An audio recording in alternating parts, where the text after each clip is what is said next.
Hey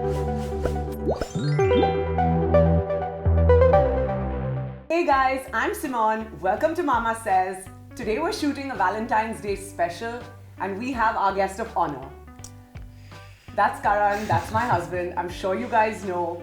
And we're going to take you through what we do to keep the spark alive after kids. So before we had kids, we used to travel all the time, everywhere, carefree. We would decide on a Thursday that we're leaving for Goa on Saturday. Life was easier. Easier, period. Now that we're married, we actually just completed 7 years yesterday. Yep. And we have 2 kids. 1 toddler who is wild and 1 infant who's sweet. But what this does is it definitely has put a hold on us in the sense we can't travel as much as we like to anymore. I mean, even when we do travel, we travel with the kids. So it's not that carefree travel anymore. So I feel like there's a lot of things that every couple out there has to do to remember that yes, your kids are important, but your spouse is equally important. And if you don't keep that spark alive, your relationship is going to be in a little bit of a problem eventually. And so there's a few tips and tricks that we're going to share of things that we do. Karan, do you want to start? What do we do to keep the spark alive? So I think the main thing is to try and plan your day so you have some time that you can give, to your wife and to your kids, and so have balance. I think balance is really important. I make a very good, strong attempt to maintain this balance. Sometimes I kind of, I fall off that keel, but it's important to allocate some amount of time, because if you don't give the time, then people will feel neglected and scream and yell. Yeah, and scream and yell. And do all those very nasty things, which are very normal. So our day normally ends with the kids at about 8:15, 8:30, which is once we put Zephyr to sleep, and then Serena goes to sleep a little after that. We take that time then to, we have our dinner together. We will always try and align the shows that we're watching, because if he decides to watch a sci-fi show and I decide to watch a girly show, then he's just going to be with his headphones on because I call dibs on the TV. And then there's no real bonding happening. Now, don't get me wrong. It's not that every single day after long working hours, considering both of us work, that we can be like, oh, I love you. Life is so beautiful. No. There are days we literally don't want to look at each other. There are days we don't want to communicate because we're so tired. But we still have to do whatever it takes to talk about work. How was your day? What happened at office today? Just those, even if it's a 10-minute conversation in the day that can keep you in sync with each other's life, I think that is so important. To care and really give a oops about what the other person has gone through in the day. So I feel like communication is key in all relationships. Even if you're going to communicate for 10 minutes in a day, do it. What else do you have to share with people? How do we keep the spark alive? I think kids really help with that. So I think, a lot of people say when relationships are struggling, have a kid, bacche paida kar do, that sort of a deal. I think, Zephyr and Serena coming into our lives definitely brought us together. It helped me, be at home for longer periods of time. At least I try to be. And I think we see a side of each other that we wouldn't normally see. So that's something that has definitely changed the dynamic or the relationship we shared. So I agree with what he said, but I do not agree with a very, very strong point that he made. कि अगर relationship में problem है तो बच्चे पैदा करो. Boss, अगर relationship में problem है तो definitely बच्चा मत पैदा करो. Wait for your relationship to heal, okay? Or that energy is going to transpire into your child. And it's not going to make your relationship better, it's going to make it worse, and it's going to make that poor child's life worse. So please don't think that just because you have a child, everything's going to be all hunky-dory. First, make sure that you have a strong foundation with your partner, and then you all will be able to tackle any problem that comes your way. So I think another very important thing about keeping the spark alive is date night. Now, I know that on most days, our energy is completely depleted by the time the kids go to sleep. We both worked really hard. We've both, been dealing with the kids. Toddlers can, as loving as they are, they can totally drain you, by the end of it. And when they go to sleep, you're like, oh, thank God. So date night can also mean choosing a movie together. We fight a lot over choosing the movie, but eventually when we pick a movie, we watch it together and we enjoy it. And Karan is really nice in the sense, when he sees I am exhausted or I've had a really tiring day or whatever it will be, he goes to the kitchen and he'll cook something for me, whether it means something as simple as Maggie or then making me like a spaghetti aglio olio. Okay, yeah. Or doing like popcorn and pouring extra butter, whatever. It doesn't matter what he's making, right? It's the thought that counts.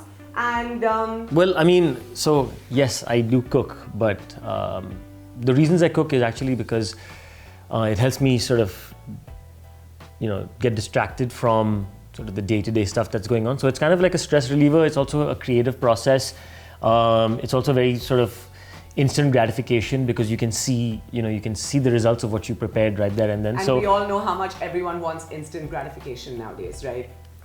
So it definitely helps me in those 50 minutes, but that's not the only reason I do it.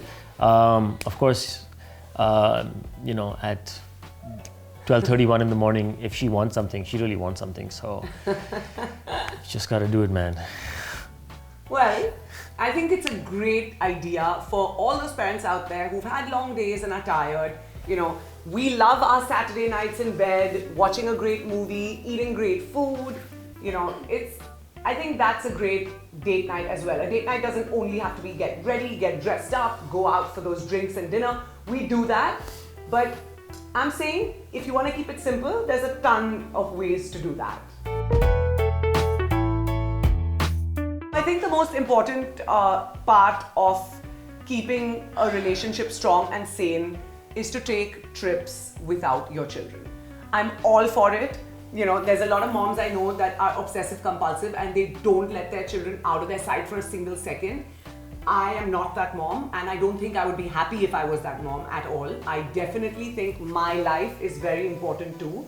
And I always say this to everyone, that if you can't put the oxygen mask on yourself first, you're not going to be able to put it on the child. So you have to be the happiest version of yourself, and sometimes happiness means taking those couple of days away from the kids. You miss them, you come back even more excited to love them, but you need that time with your partner. You need that time to just bond with your partner and not make your life completely 100% about children. So my biggest suggestion to everyone out there is do a staycation, go away on a weekend. If you have an amazing family and support system, parents, in-laws, whatever your system is, use it.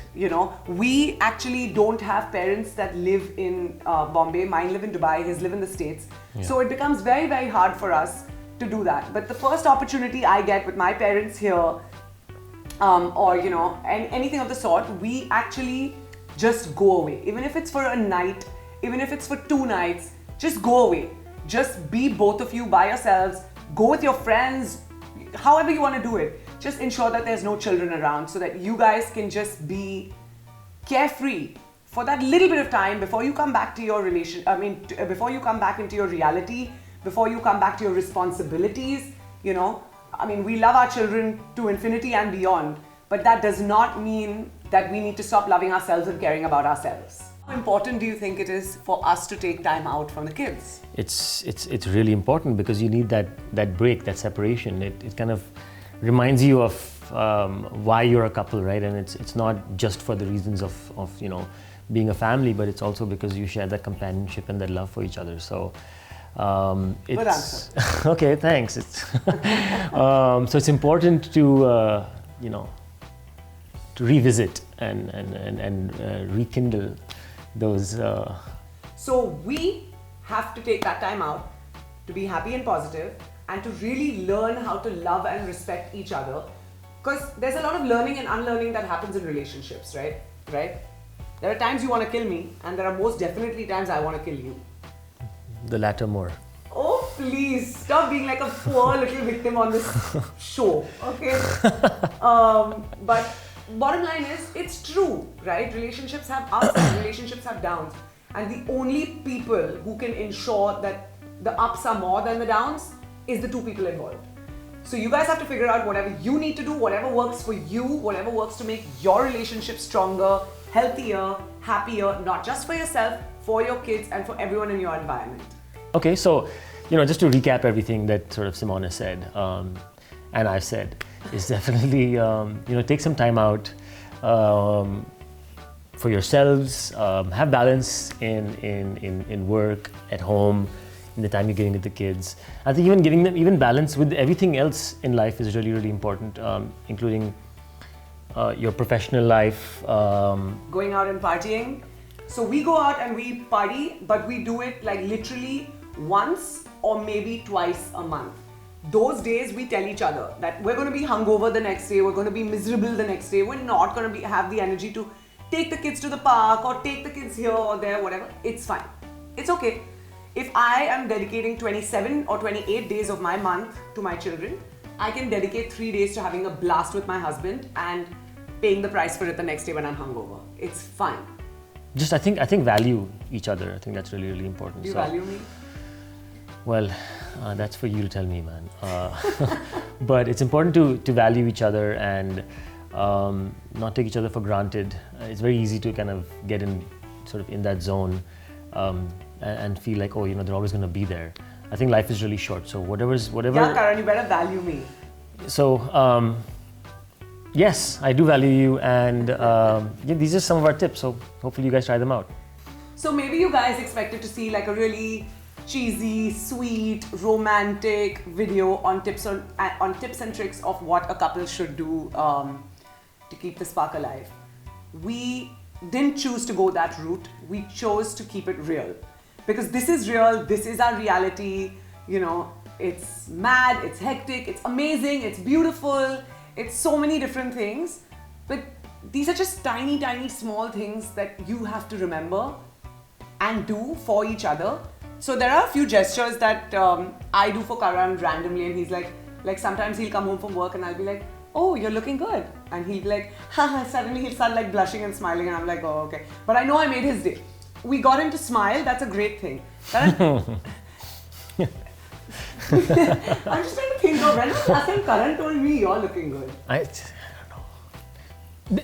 Enough people say it to her, okay? So apparently he shouldn't. No, I still do. So now, Karan, here's your tip and trick to keep the... I'll compliment you. He's going to compliment me, guys, and I'm going to keep you guys posted on whether he sticks to his word or not. Yeah. Okay, is there something you want me to do to keep the spark alive now, since I've told you what I want you to do? No, I think just be compassionate towards everyone in your family, and I think that basically what he's saying is stop yelling. Yeah, that's true. Okay, she yells I'll a lot. try. So we're both going to try, and it's about trying, it's about compromising a little bit, not compromising your whole life, but compromising a little bit because you love the other person and you want the other person to be happy and you want to do things for the other person.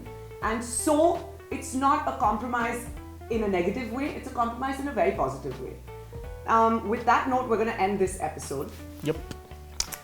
So if you guys really enjoyed our Valentine's Day special, make sure you subscribe to Mama Says. And if you like this video, hit the like button and don't forget to click the bell icon. Good job! And please share your comments with us about all the things that you guys do in your relationship that helps keep the spark alive so that we can use your tips and tricks in our life as well.